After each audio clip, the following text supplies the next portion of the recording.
क्या ठाकुर कौल सिंह, रामलाल ठाकुर, आशा कुमारी जैसे दिग्गजों को कांग्रेस संगठन में अहम ओहदे दिए जा रहे हैं? क्या कांग्रेस संगठन में हॉली लॉज को तवज्जो देकर आलाकमान एक बार फिर संतुलन सुनिश्चित करेगा या सीएम सुक्खू और मजबूत होंगे? और सबसे अहम सवाल, क्या अप्रैल में 3 साल का कार्यकाल पूरा होने के बाद प्रतिभा सिंह को भी बदल दिया जाएगा? कांग्रेस संगठन में बदलाव के बीच ये वो तमाम सवाल है जिन्हें लेकर अटकलों का बाजार गर्म है। दरअसल संगठन के नए चेहरे में कांग्रेस के भविष्य की राजनीति की झलक भी होगी। अब उदयपुर अधिवेशन के प्रस्ताव लागू कर कांग्रेस क्या एक मजबूत संदेश दे पाती है, या कांग्रेस की राजनीतिक मजबूरियां जो है वो फिर हावी दिखती है, इस पर निगाह टिकी हुई है। दरअसल 6 नवंबर 2024 को हिमाचल कांग्रेस की सभी इकाइयों को भंग कर दिया गया। आलाकमान के आदेश के बाद ब्लॉक कांग्रेस से लेकर प्रदेश कार्यकारिणी तक डिसमिस कर दी गई। पद पर कोई रहा तो वो थी प्रतिभा सिंह, जो पीसीसी चीफ है।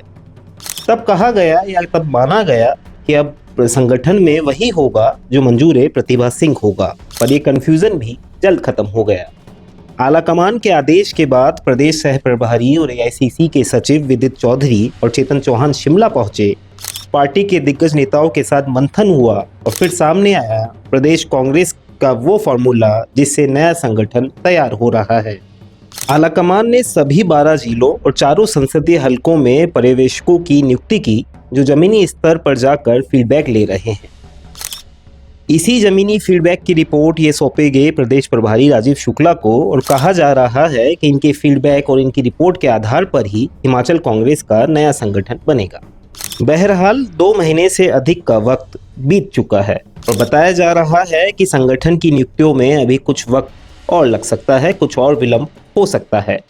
संभव है कि फरवरी आते आते सिलसिलेवार ढंग से ये प्रोसेस शुरू हो जाए।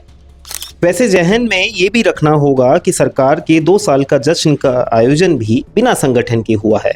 इसकी कमान खुद सीएम सुक्खू ने संभाली थी और भीड़ की कसौटी पर देखे तो ये आयोजन जो है वो हिट साबित हुआ था। सियासी माहिर इसे भी एक बड़े फैक्टर की तरह देख रहे हैं। कुल मिलाकर अब संगठन में जो नियुक्तियां होनी है उसे लेकर खींचतान तय है। सर्वविदित है कि हिमाचल कांग्रेस में कई गुट है, लेकिन मोटे तौर पर सुक्खू गुट और हॉली लॉज कैंप के अलावा मुकेश अग्निहोत्री की एक अलग लॉबी दिखती है। हालांकि अग्निहोत्री बेहद संतुलित ढंग से अपनी सियासत करते दिखे हैं, लेकिन जाहिर है वे भी अपने समर्थकों को संगठन में अहम ओहदों पर एडजस्ट करवाना चाहेंगे। आलाकमान भी इससे अवगत है और पार्टी आलाकमान के जहन में हरियाणा फैक्टर भी होगा। वही हरियाणा जहां गुटबाजी के चलते कांग्रेस जो है 1 दशक से संगठन नहीं बना पाई है, और यही गुटबाजी कांग्रेस को पिछले चुनाव में ले बैठी। ऐसे में लाजमी है आलाकमान हिमाचल में फूक फूक कर कदम बढ़ाए।